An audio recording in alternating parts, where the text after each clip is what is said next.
Yeah, I like my Penta impression right there. I think I did good. In all reality, though, it hurts to put the title on my shit like that, bro. It low-key hurts.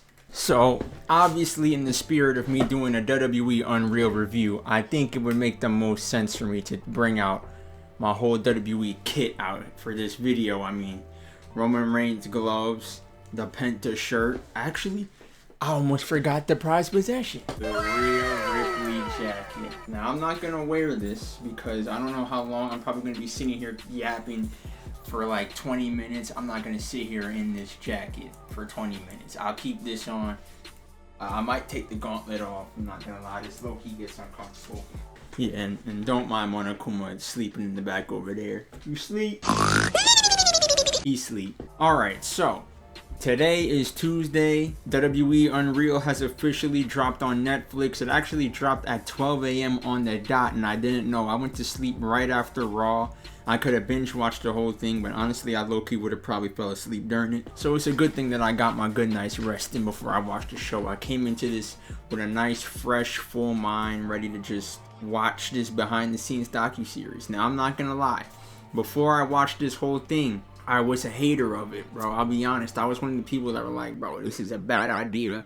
They shouldn't go behind the scenes. And from what we saw from the trailers, I was already getting a bad vibe off of it because, you know, they were like, oh, he's just selling. They were saying all of these different terms, and that just scared me. I was like, oh no, they're about to deadass ruin the magic, kill the immersion with this show. But honestly, after watching it fully, it's not that bad, and I'm about to go through it episode by episode with you all. I just binge watched the whole thing to start off my day. So go ahead and leave a like on this video, subscribe to the channel if you're new, grab some snacks, sit back and relax. Alright, so we're gonna start off with episode 1, A New Era, and this episode completely focuses on the Raw on Netflix debut.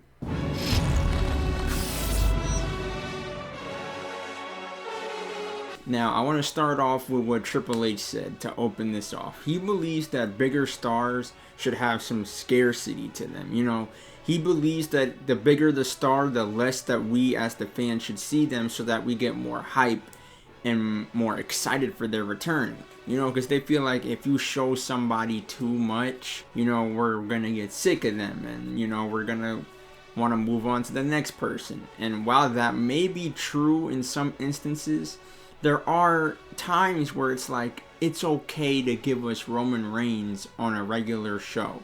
It's okay to give us Cody Rhodes on a regular show, you know? And if that's the case, is that why Carmelo Hayes is being shelved for this long, Triple H, huh? You think Carmelo Hayes is such a great star that even after getting him in one of the top 5 hashtags on Twitter for a day, you still won't give him us on SmackDown? But yeah, in my honest opinion, I think that while yes, you should reserve your top stars more so that, you know, they stay healthy, their matches feel bigger, like, you know, giving them PLE matches and such things like that, I still think that we should at least get to see the stars wrestle more. You know, Io Sky's the women's world heavyweight champion, and she literally went 2 months without wrestling. Is that not crazy? For 2 months, you left the women's world champion off of TV, and the most that we got to see from her is backstage segments. I remember when Yoshi was getting his title match against Obafemi in NXT, they gave Io Sky a cameo to like support him. That's crazy. I understand that these people are champions, are world champions and all that, but we really don't need to be reserving top talent like that. It's not that deep. After that, Rhea Ripley gets introduced and we get into her injury that happened. Basically, she revealed that her collarbone and shoulder were literally ripped apart after Liv Morgan attacked her shoulder last year in that backstage segment. We all remember that when Rhea had to relinquish the title, and that turned into Liv Morgan finally winning the Women's World Championship. And then we had that whole continuation of the Rhea and Liv feud when Rhea got healed. Rhea opted out of surgery, which led to, you know, quicker recovery time, but she had a big lump on her shoulder. But I feel like a part of her not getting surgery led to that great spot at SummerSlam where she literally popped her shoulder back into place mid-match. That was a badass spot. After that, we get introduced to CM Punk, and they get into the Seth Rollins rivalry, one of the best feuds that we got, in my opinion. And in that, we saw CM Punk basically call Seth Rollins a great value 2013 CM Punk, which is crazy. but honestly, you can't lie and say you don't see the similarities in that, man. Even as a big Seth Rollins fan, I saw that too. Then we go into a segment basically explaining the history and lore behind Gorilla Position and letting us know what goes down at Gorilla Position. You know, you got Triple H, Bruce Pritchard, all the producers are in there. You know, they revealed to us that referees are relayed everything from Gorilla Position into their little earpiece. Obviously, we all knew that already, but you know, they go more in depth on it. Then they go into a segment showing Rhea Ripley talking to Damian Priest. She basically says that she likes to go to Damian Priest before her matches, try and calm her nerves, tell him everything that she's going to do in the whole match, get his advice and all that. And I really love to see Damian Priest and Rhea Ripley's sibling-like dynamic that they got going on, man. Like, they are dead-ass like brother and sister, man. Like, I'm so happy the Terror Twins actually stuck and stayed as a thing, and you even see them do some things to, you know, pay homage to each other. Mostly Rhea Ripley, though, because she's been starting to do the Razor's Edge since Damian's been doing it. You know, I'm pretty sure one of these days she's going to hit a South of Heaven during the match, and I can't wait to see the day that Damian Priest is a freaking Riptide one of these days. Then they go into the Raw on Netflix Rhea Ripley vs. Liv Morgan Women's World Championship match. This match went just as everybody expected. Rhea Ripley was going to win that match, and we knew it before it even happened. Rhea Ripley won the title. She went backstage into Gorilla, went to Triple H, hugged him, and you can really tell how much Triple H loves Rhea Ripley by how he interacts with her, bro. Like, he's hugging her every single second that every single chance that he gets, basically. He reminds her, you are one of the biggest stars in the WWE right now. You need to stop doubting yourself. You need to stop overthinking. You are literally one of the greatest to ever do it. He literally said that her aura was off the charts after their match, bro. Your aura is off the charts. And then they went into the Seth Rollins vs. CM Punk main event match that happened, that steel cage match. It was great. And Bruce Pritchard wanted to make sure and let us know, despite what everybody saw on reports online saying that Netflix would let Raw on Netflix go over, that was not true. They are not allowed to go over, and obviously there's cases like last Monday where they literally did go over for the Braun Breaker and Bronson Reed segment. They went over like 10 minutes. But, you know, to an extent, sometimes the wrestlers, they go over. It's out of their control. They're already out there in the ring. They try to get them to wrap up as much as they can. Sometimes things just don't go their way. But in conclusion, they cannot go over, and it's just something that happens on accident. And that was the end of episode 1, and it was a good start. Now we go into episode 2, which is called Push. This episode mainly focuses on the Royal Rumble. These next 2 episodes will focus on the respective men and women's Royal Rumble matches. So they start off the show with Jey Uso, and we already know he's the men's Royal Rumble winner. A funny thing that happened was Jey Uso was talking about, man, how is he going to be one of the greats just like all of his other, like, how is he going to match up to all of his family counterparts, you know? And then he's like, you know, they know me now, Us.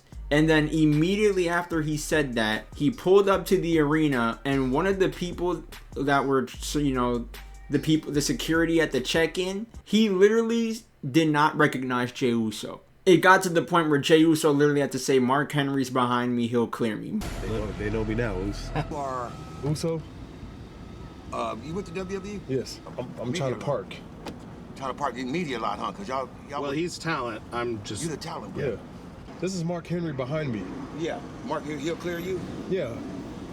They know me, Us. No, they don't. You know, and then right after this, they bring up how a Royal Rumble works. And one of the funny things that they said was, you know, Royal Rumble winners are supposed to win and go on to headline WrestleMania for their respective championship matches. The funny part about that is that at this WrestleMania, neither of the Royal Rumble winners main evented WrestleMania. Jey Uso did not main event his night, and Charlotte Flair did not main event her night. So it's kind of funny how they say that, and then, you know, it unfolds and it doesn't happen. A nice cool moment that happened in this episode is they revealed that Triple H and some of the other producers, they tracked down the watch that Dusty Rhodes had to sell due to the financial situations that he got in back in the day. They tracked it down, they bought it back, and they gifted it to Cody Rhodes right after his match. Shout out to Triple H for doing that, man. That's a really good deed that they did for Cody Rhodes that day. So now we go into the writers' room, and this is where they were deciding who was going to be the winner for the Royal Rumble this year. Now, it was unanimously going to go to CM Punk at first, but then Michael Hayes brought up how Jey Uso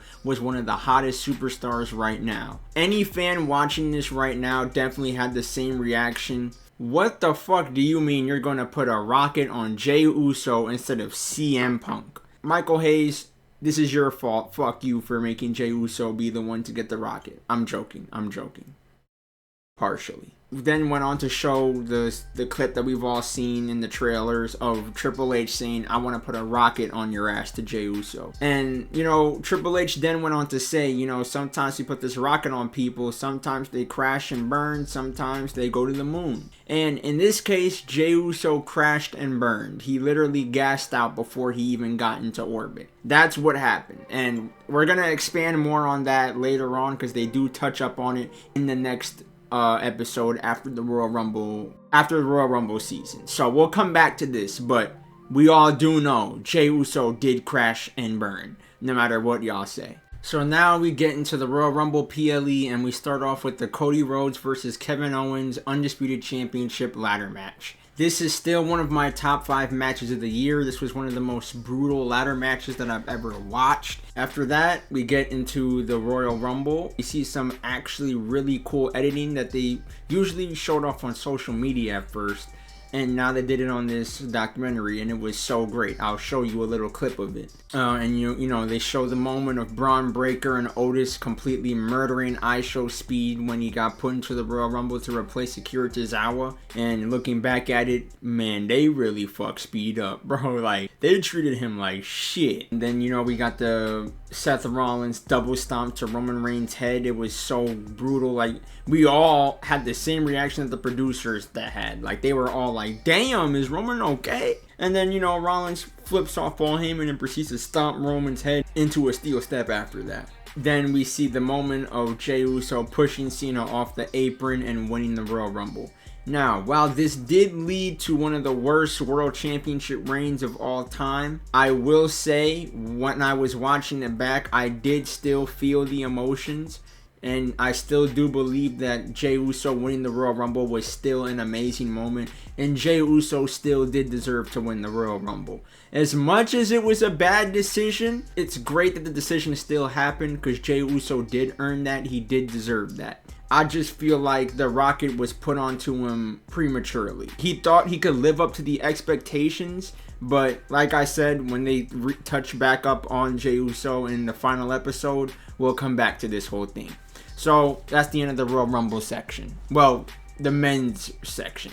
So now we get into episode 3, Worth the Wait, and this is focused around the entire Women's Royal Rumble. We open up with Bianca Belair, and she talks about how her braid is not sound affected, it is real. And us fans, we already knew that was real, but for some of the people that are doubting and like that sound effects, it's really not. And I don't know how you could say it's sound effects after seeing the literal welts that get put on a woman after getting sniped with that braid, bro. It's not pretty. After that, we get introduced to Chelsea Green, and she is an amazing human being, bro. Let me just say that right now. She then explains how hard she worked, and we get a little backstory into how, you know, when they went to Survivor Series, Chelsea Green didn't even get to be on the card for a PLE in her hometown, and she even went asked to buy 15 tickets for her family and friends to come and watch the PLE, and she wasn't even on the card. You know, it did suck to see how she felt about that, and, you know, eventually it did get to Saturday night's main event, where Chelsea Green did eventually win the inaugural Women's United States Championship match. And before we even got into that, we did get a part where Chelsea Green had to explain how the original finish was for the match. They were going to make Chelsea Green win off of a leg drop. They were like, you know Hulk Hogan? They did us. We're going to try and make her do a Hulk Hogan leg drop to win the match. And she even tried to do it, and she literally peed herself trying to do the leg drop. Like, see, oh my god, yeah, I fucking peed myself. So she was like, bro, how are you going to make me in this most history iconic making moment not use my finisher in this history-making moment. You're gonna make me use a leg drop. Are you kidding me? And she was rightfully mad. Like, imagine being in a history-making moment, like winning your first ever championship in the WWE, and they tell you you can't even use your own finisher? No, bro, you're gonna fight for that. And I'm so happy that Chelsea Green fought for that. Because before that, she said, like, she never says no. She's always a yes woman. So she fought for it, and she did get to hit the Unprettier. We all saw she hit that amazing counter on Michin.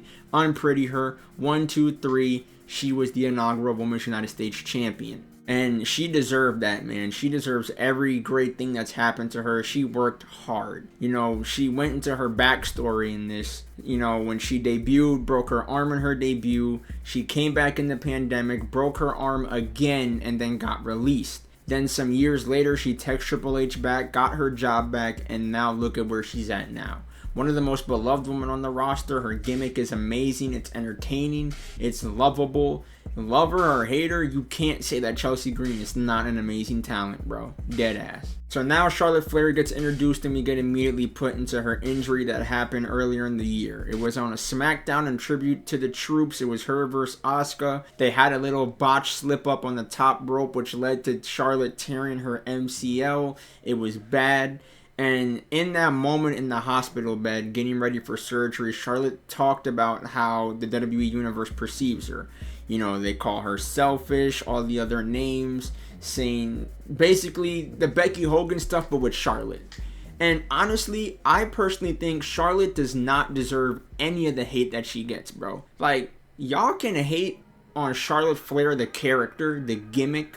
Yes, the Flair that has 14 championships, all because they just keep throwing her in the title scene. But some people take it too far and they start to hate on Charlotte Flair, the person, and that's where we lose the plot. This also happens with Rhea Ripley. This happens with Liv Morgan. This happens with a lot of the parasocial people in the WWE that start hating on the real people. And this mainly only happens on the women's side of things, bro. Like, when you see the men's side, you don't see people calling Seth Rollins. Well, they do call Seth Rollins, Seth Hogan, you know, Roman Reigns did get some hate. But people weren't hating on Roman Reigns, the person. They were hating on Roman Reigns, the character, Seth Rollins, the character. But when it comes to the woman, they deadass go out of their way to hate on these actual women. And it's like, bro, they don't control how they get booked. They don't control who wins, who loses. The only thing that they do is they go out there and they do what they were produced to do. Y'all gotta understand that. Y'all gotta, like, open your eyes, stop being stupid, and realize you're hating on the real people who have no control over what happens in that ring, bro. Y'all gotta chill. Stop being parasocial. Turn off the DDG streams. Turn off the Blackboy Max Into Deep series, bro. Stop being parasocial and, you know, become a human being, my nigga. You know, and, you know, she even says, like, she was bred into being a champion. She is a Flair. Did you expect a Charlotte Flair to not be who she is? And on top of that, every single match that she gets put in, she exceeds expectations. She always puts on great matches, bro. Like, you can say whatever you want about Charlotte, but you can't say that she puts on bad matches. She always does her best to put on amazing classic matches. When she has to put women over, she puts them over. Y'all gotta stop being like how y'all are, bro. Deadass. So now we get into the Women's Royal Rumble. There's more fire editing, and one L that I think WWE took with this Women's Royal Rumble was completely spoiling the fact that Charlotte Flair was going to return in the Rumble.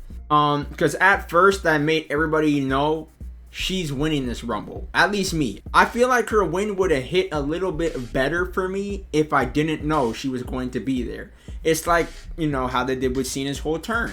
I didn't know Cena was going to turn heel. That shit was amazing, bro. Like, it was the same equivalent of seeing a leaker tell everybody that Charlotte Flair was going to return. It killed the whole thing. Like, we were all just waiting that whole Rumble. When is Charlotte going to come out, basically?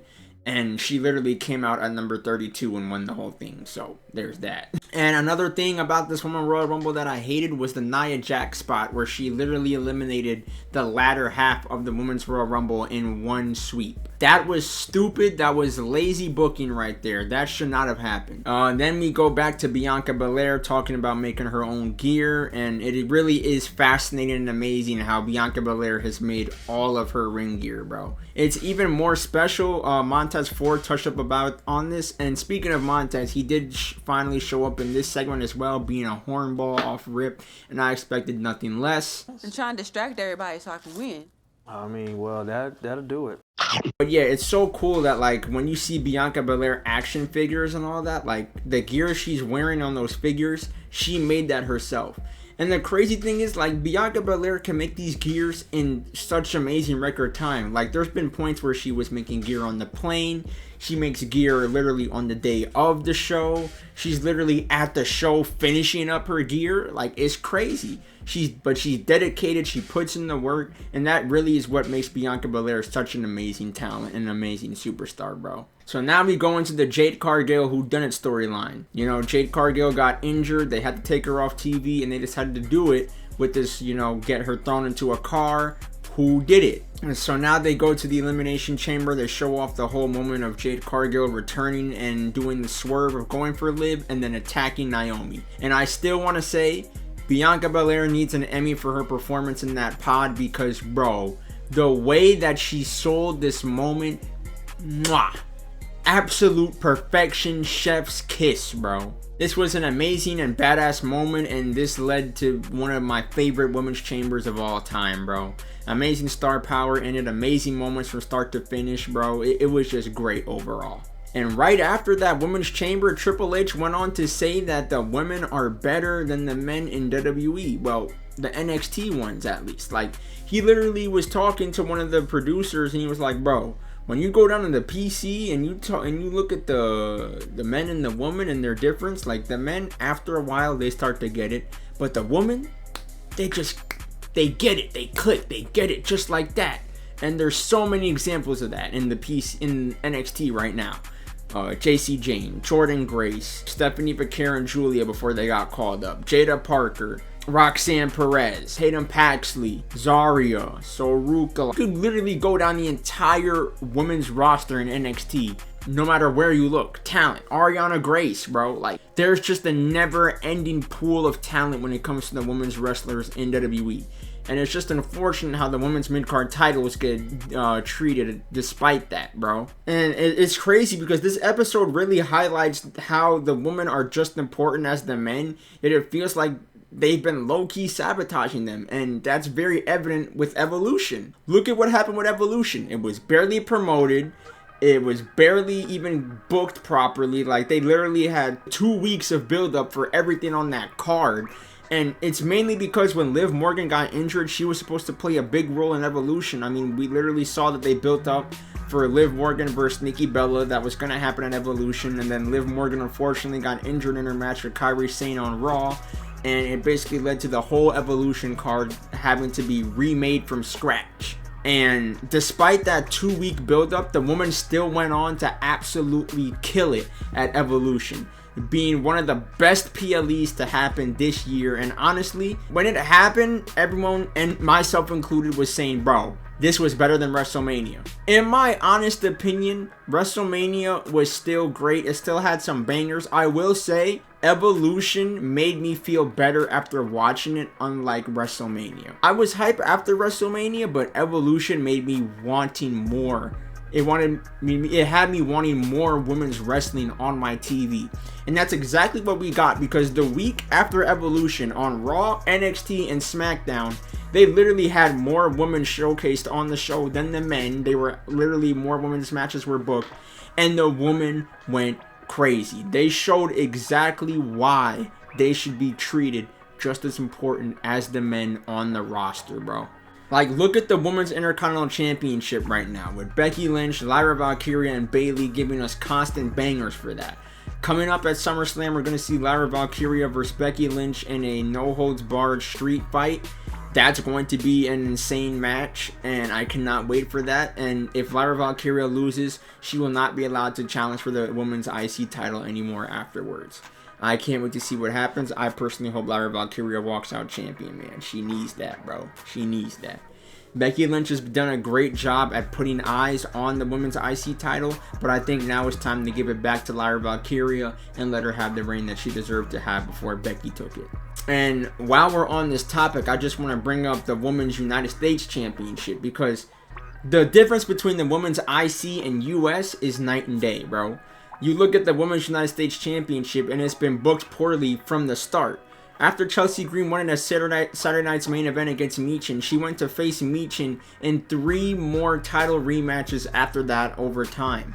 Why did they give us a repetitive reign? And eventually the reign ended after that with Zelina Vega winning the title on a random SmackDown, and it just happened out of nowhere, bro. It didn't feel like a climax to Chelsea's reign, and it was surprising that Zelina beat Chelsea clean. And I was happy in the moment for Zelina Vega to finally win this title. She worked so hard. She deserved to win this Women's United States Championship. But it kind of just, it didn't hit. It didn't have that big feel to it when she won the title. It was just like, oh shit, she won the title. Good for her. But it didn't feel like a conclusive climax to Chelsea's reign. And then after that, Zelina Vega went on to face Chelsea Green in a last minute put on the card Women's United States Championship rematch at Saturday night's main event, and it was a 5-minute match. It was literally last minute put together because the people were begging for a women's match to get put on the card, so they just said, all right, here's a rematch between Zelina and Chelsea, and it was only 5 minutes. You might as well have just not done it at all. Even despite everything that the women have been doing, it still feels like they get treated poorly sometimes, bro. They still get their times cut, they still get their matches underwhelmingly produced and booked. And after Zelina beat Chelsea at that Saturday night's main event, she was just made to be a transitional champion for Julia. They called up Julia going into Night of Champions, and on the show before Night of Champions on SmackDown, Julia just took the title from Zelina Vega. Why? You took Zelina Vega, who just worked her whole career, her whole ass off to finally get that Women's United States Championship that she deserved, and you just make her a transitional champion, give it to Julia, who literally just got called up. And the worst part, Julia hasn't been booked since winning the title. We're about to be at SummerSlam. The Women's United States Championship hasn't even been put on an actual PLE yet. Just Saturday night's main event. What the hell? It's crazy. And the worst part is the SmackDown Women's Division doesn't even really have that many contenders. And Kiana James just returned, but it was to be Julia's assistant. They could have put her in the contendership for the title, but no, they made her be Julia's assistant. And yes, I understand it. While Julia's progressively getting her English better, they're going to have Kiana James there to speak for her. But at the same time, who is Julia going to face? They already teased that we're going to get a rematch between her and Zelina Vega for the title. It's already happening this week on SmackDown, actually, before SummerSlam. It's crazy, bro. The Women's Intercontinental Championship is actually getting treated right. So is the Women's North American Championship down in NXT. But the Women's US title, it doesn't even feel like a championship worth getting right now. And it mainly has to do with the fact that SmackDown barely has a mid-card division for the women. It's really just Chelsea, Zelina, Julia now, and I guess throw Kiana James in there. And it's mostly due to the releases that happened earlier this year, bro. Do you know how many women got released that could have been on SmackDown helping that United States division, bro? Just to name some of them. Shayna Baszler, Gigi Dolan, Blair Davenport, Elektra Lopez, Dakota Kai, Cora Jade could have got called up, and Shotzi. That's 7 women that could have been thrown into the Women's United States Championship contendership. That's a lot, bro. That could have been an actual good division. There could have been rivalries happening for that title, so many storylines, but no. They released them all. Why? I don't even fucking know. But yeah, in conclusion, the women honestly deserve so much more, bro. They shouldn't have released all of those women, because now you have a struggling women's mid-card division for the SmackDown brand. And I don't even know how the Raw women's mid-card division is going to look after the Lyra, Becky, Bayley situation. But only time can tell. My bad. I had to get into a whole yap about the women's division because I am very strong about it. I really love the women's division. I honestly think that they have been killing it more than the men as of recently, and it just sucks seeing some women who deserve to get bigger opportunities and bigger spots, they just don't get it because they don't see the talent and potential in them. So now we get to episode 4, the heel turn. So now we're finally here at Elimination Chamber to talk about John Cena's heel turn. They open up with Cody Rhodes and Rock's promo about how The Rock wanted Cody's soul. That was still hilarious. Another funny thing that they said right after that, they were like, you know, when we do The Rock appearances, it's not just to raise an eyebrow and then leave. But then they proceeded to do that at Bad Blood. So now they go into the John Cena retirement tour and they teased the heel turn. And, you know, they showed off some of the greatest heels while they were talking about the backstory of heels and heel turns. I'm so glad they showed Dominic Mysterio, bro. That really shows you how much Dominic has grown and how big they are on Dominic. You know, so you can take him out of the Judgment Day and really push him as a single star and let him hoop more, because Dominic Mysterio really is one of them ones. He isn't just a chicken shit heel anymore. He is fire. But you know, they're not going to do that. They then introduced Xavier Woods so that they can bring up the New Day heel turn, and this is still one of my favorite heel turns. It was an amazing and great heel turn, bro. Man, that had us emotional, bro. You know, they even went on to show when Xavier Woods' family turned on him, and it's still hilarious that Lil Yachty was a part of that in the background. And then they go into talking about how everyone needs to be surprised more. They said that if people knew about the scripts for shows like Game of Thrones and all that, people wouldn't be as excited. And that brings me into this, because I miss when there was actual surprise to the product. And y'all can say stay off social media when I say this, because, you know, dirt sheets and online leakers have ruined the magic and the surpriseness of WWE as of recently, because, you know, you go online before a show to see what people are saying, what their predictions are, and sometimes you see a leak. You see the whole entire card run down, you see your return, you see some type of leak that just ruins the excitement of watching the show. So nowadays I've taken the initiative to stay off of social media before shows so I can actually feel something when I watch WWE now. It really has ruined it with all these dirt sheets and shit, man. It's like, it sucks because sometimes going into PLEs and shit, you see, oh, this person's in the building, they're probably gonna return tonight, and they do end up returning. This is scheduled for tonight, this is the card, this, that, and it's like, can we please stop ruining the magic? Can we stop ruining surprises? Imagine if when Jordynne Grace was in the Rumble this year, they exposed that. Imagine if the TNA account said, look out for Joe Hendry and Jordynne Grace, who's going to be in the Royal Rumble matches this year. You're going to be excited to see them, but you're not going to have that initial hype and that initial shock factor when they initially come out. It takes out the whole surprise, it takes out the whole magic, it ruins it entirely. You know, I know I'm just a little voice, but I hope that my voice can be heard. We just got to stop leaking stuff. We got to stop with all that, you know? If you have this information, keep it to yourself. Okay, after this, they reveal the original plan for the end of Elimination Chamber. The original plan was Cody was still going to decline The Rock's offer, but this time it was going to lead to The Rock making an impromptu match between Cody Rhodes and Kevin Owens for the championship, and Kevin Owens would ultimately win the title then and there at Elimination Chamber. I'm actually happy that they went with the Cena heel turn instead, because it's led to some great stuff. But low-key though, in my opinion, I feel like this retirement tour could have been booked a little bit better. I understand that Cena's whole gimmick is that he's ruining wrestling, but he really is ruining wrestling right now with how boring his matches are. But that's a conversation for another time. And then Triple H went into saying that how he wanted to build this idea around Travis Scott, and this sucks to hear because we all know the news. Travis Scott fell out with WWE. He was too lazy. He didn't put in any work, and eventually they just took him out of WWE 2K and they took him out of the whole programming. So then we go into the Elimination Chamber match and we get to see a shot of CM Punk eating some pre-match Sour Patch Kids to calm his nerves. And this was a pretty good chamber match, but I think we all knew that John Cena was going to win it after he lost the Royal Rumble. So it really was just us waiting to see John Cena win this chamber, but it was still a great Elimination Chamber nonetheless. Had some great moments, you know, the Seth Rollins stomped the CM Punk into John Cena STFing him, with Seth Rollins screaming at this man to die. It was amazing. And then went into Cody declining the offer, ultimately leading to one of the biggest heel turns in WWE history.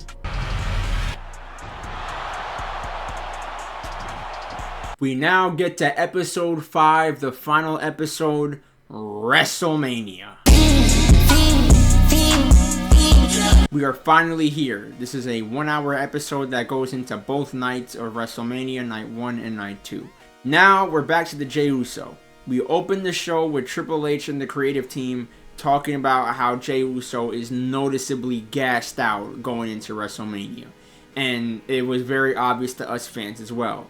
Uso was missing dives. He looked very obviously fatigued after matches and during matches. Like, it was very obvious that the weight was starting to crush Jey Uso. It got to the point where Triple H and the team were like, we gotta pressure Jey Uso into realizing that your WrestleMania victory is not guaranteed. We could take this away if we notice that you're not going to be able to live up to the expectations. And we all unfortunately know after WrestleMania, Jey Uso was not ready for the workload of being the World Heavyweight Champion.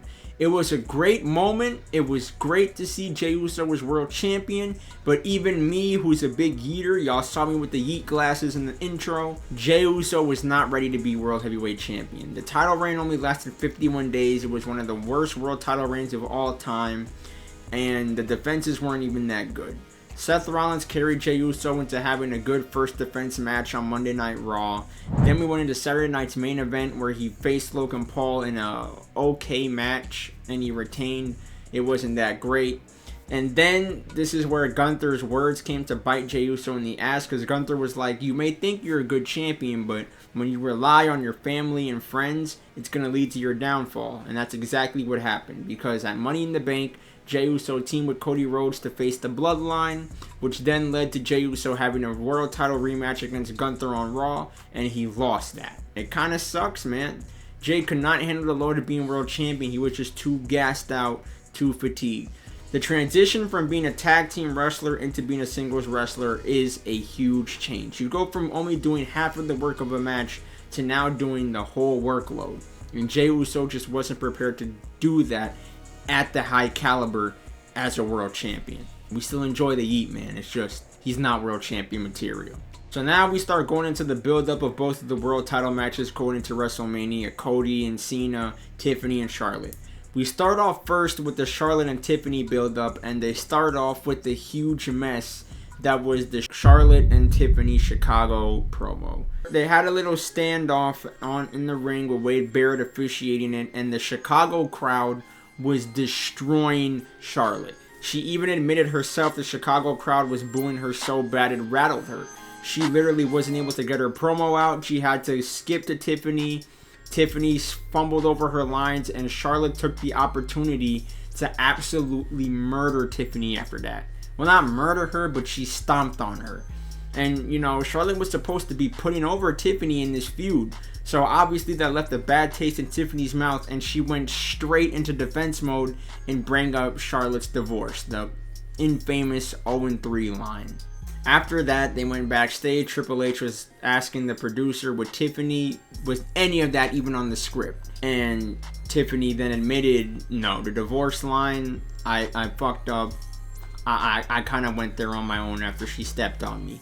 So Triple H immediately was like, Tiffany needs to go apologize to Charlotte, and we need to get back on track, back on the same page. I kind of hated going back to that. It was still hard to watch that promo. Charlotte shouldn't have stepped on Tiffany like that, and Tiffany shouldn't have brought up that line. It was just bad move on both parties. We now go into the Seth Rollins, Roman Reigns, and CM Punk triple threat match that was set to main event. It was CM Punk's first ever WrestleMania main event, the thing that he worked his entire career for.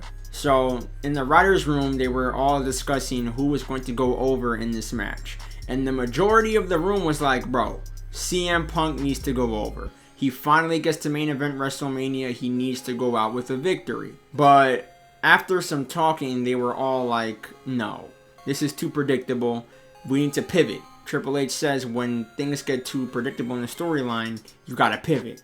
So they pivoted to Seth Rollins winning and Paul Heyman turning on both Punk and Roman. And in my opinion, this was the best decision that they could have gone for. We now fast forward to WrestleMania Night 1, and we have a little segment where pre-WrestleMania, all of the talent was having a conversation on if anyone has ever shit themselves in the ring. This was kind of a hilarious little segment, and imagine going into your biggest match at WrestleMania, and one of the conversations you have before the night, y'all ever shit yourself in the ring? It happened, but I was able to contain it within the cheeks. We now go into Jey Uso versus Gunther for the World Heavyweight Championship, and man, this match sucked. I'm gonna be honest.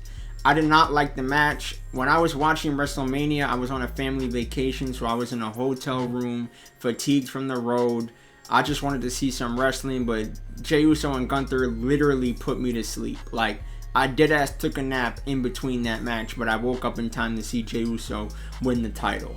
We now go into Charlotte versus Tiffany Stratton for the Women's Championship. I don't got much to say on this. This was a great match. It was a standard Charlotte match. We now go into the Seth Rollins, Roman Reigns, and CM Punk triple threat. This was an amazing match.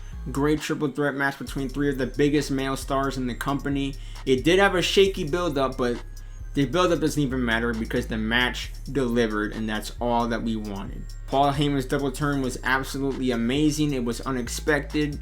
I was shocked by it, and it was still hilarious seeing Paul Heyman absolutely dig into the tribal balls of Roman Reigns. After that, CM Punk cut an emotional little promo, basically expressing how amazing it was to finally main event WrestleMania after working his entire career towards it, and that ends off the first half of the episode, the night one portion. We now go into the night 2 portion, and we kick it off with the women's triple threat match for the Women's World Heavyweight Championship between Io Sky, Rhea Ripley, and Bianca Belair. This is still one of my favorite women's matches of the year. This honestly might still be in my top 5 matches of the year as well. Like, bro, you can't go wrong with Bianca Belair, Io Sky, and Rhea Ripley in the ring at the same time. That was destined to be a banger, bro. Everyone may have complained about Rhea getting put into another title match and all that, but bro, y'all can't say that wasn't a banger. After the match, you know, you saw Triple H go to comfort Rhea Ripley afterwards, and again, he reassures her, you are the best woman in this company, you are the best to do it. And y'all can argue with a brick wall, but you can't say Rhea Ripley is not the biggest woman in WWE right now, bro. You're literally lying to yourself. There's no one bigger than Rhea Ripley in WWE right now. We now go into the main event, Cody Rhodes versus John Cena for the Undisputed Championship. This was a good match. Unfortunately, the finish has kind of tainted the entire match overall. Travis Scott getting a full entrance run-in for that match, having to hear Fiend play. In the moment when I first was watching this, bro, I was going crazy laughing. I was hysterically laughing at the fact that my favorite rapper of all time is now etched in WWE history as helping John Cena win his 17th World Championship. That is still a hilarious thing to know nowadays, bro. Looking back at it, I really do wish that The Rock would have showed up instead of Travis Scott, or at least with Travis Scott, because, bro, it's just left a big stain on it. And especially with Travis Scott's falling out now, when they go back to that, they have to show Travis Scott's running. He was the big change in that match. And one of the other things that pissed me off was the inconsistent booking of Cody Rhodes. And I don't care how y'all try to spin this, in my eyes, this was stupid and it made Cody look stupid. You're telling me, earlier in this year, Cody Rhodes faced AJ Styles in a feud. AJ Styles did the thing where he pretended to retire just to swerve it on Cody and get it one more World Championship match. Cody Rhodes then went on to decimate AJ Styles and not give no fucks. And even after he won the match, he hit AJ with a steel step to the head. Then we fast forward to his feud with Kevin Owens. The shit that he did to Kevin Owens in the ladder match at Saturday night's main event. You're telling me after all of that, after Cody Rhodes has clearly known that he has no friends in this industry, after the whole build up to the feud where Cody Rhodes was asking for John Cena to bring the childhood babyface John Cena that he grew up with to WrestleMania. Cody knew that John Cena was not showing up to WrestleMania. And still, when he had the chance to pull the trigger and whack Cena with the title, he fumbled. He hesitated, he froze up, and he sold the bag.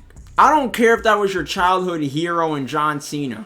You literally did not give a fuck about AJ Styles or your best friend Kevin Owens earlier in the year. As soon as they turned on you, you turned on them just like that. But with John Cena, and now all of a sudden you grow a heart after dropping Kevin Owens neck first on a ladder, after whacking AJ Styles with a steel step, after hitting Kevin Owens with a crossroad onto a chair when you didn't need to. Come on, bro. Cody Rhodes was literally doing heel things leading up to that, yet when it came to John Cena, he couldn't pull the trigger. That was inconsistent and that was stupid to me. I feel like that kind of tarnished the ending even more. But they had to do something to make Cody Rhodes lose to John Cena, right? And another LOL moment was Travis Scott going into Gorilla after that whole thing. He was like, man, I gotta make the WWE my job. I gotta quit this rap business. But I'll make this my real job. I gotta quit the rap business. Nigga, you ain't quit shit. You quit the WWE as a matter of fact. You switcherooed us. Yeah, it still sucks what Travis Scott did. He did irreversible damage to the WWE and then disappeared like nothing happened. And that brings us to the end of WWE Unreal Season 1. I don't know if there's going to be any other seasons. I don't know if they're going to continue this show, but that's the end of that. Well, we have now finally made it to the end of the show. Thankfully, I need to wrap this video up quickly because I have to record with no AC so that my mic doesn't have the AC background noise. Bruh, it's 93 degrees right now. I gotta get this AC back on. It's gonna be 94 in an hour, bro. Let's wrap this up. You know what I'm saying? So, honestly, this was better than I expected, man. I'll be honest, when this show first got announced, I was one of the people hating on it, thinking that this show was gonna ruin the magic of WWE by showing us too much behind the curtain. But now, after watching it, I'm glad that they pulled the curtain back, but only just enough to where the immersion is not completely broken. It's more of them putting us in the writer's perspective on booking the road to WrestleMania and letting us hear all the different potential ideas and matchups that could have went down, while also letting us into the minds of the top stars going into Mania season. And as long as they keep it in this format of where every season is just the road to WrestleMania for each year, and they wait a little bit before releasing it, like, you know, like they did now, like we're in SummerSlam season and now the season's dropped. This is the perfect time to drop the whole season, you know? Bro, like they even showed off, I'll put it on the screen right now. This is what the original WrestleMania card was supposed to look like. And I like if they keep this going every WrestleMania season, it would be so interesting for us to see what the original card was going to look like and what the final product that we actually got was. Because this card was crazy. My boy Hayes was actually going to be booked on the Mania card. And they were going to bring back the Intercontinental Championship ladder matches that they used to do, bro. I still miss those low-key. We still did get a banger of a Fatal 4-Way at WrestleMania this year, though. My favorite part of this show was the women's episode because it really showed us how frustrating it can be as a women's wrestler, and I honestly would be interested in seeing a docu-series focusing on the women's side of things. Maybe they could bring back WWE Chronicles and do an all-women's season, perhaps? We could only hope. In conclusion, this was a great show, and if you are a big WWE fan that is interested in seeing how things work behind the scenes, I do suggest giving this show a watch in your free time if you want to. This is very optional. You don't really have to watch this show, and people are already going crazy, flooding the Twitter timeline with clips from this show, so you're really already going to see all the big great moments that people are like going to go nuts over, like the original WrestleMania card, you know, them talking about shitting themselves in the ring and all that other stuff.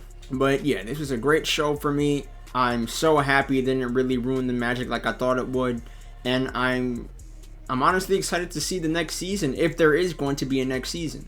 If anybody else has watched the show, let me know down in the comments what you thought about WWE Unreal and if you want to see another season. Leave a like on this video if you enjoyed, subscribe to the channel if you're new, and I'm going to catch you on the next video, man. Peace. And before you go, remember, CERO, hierro.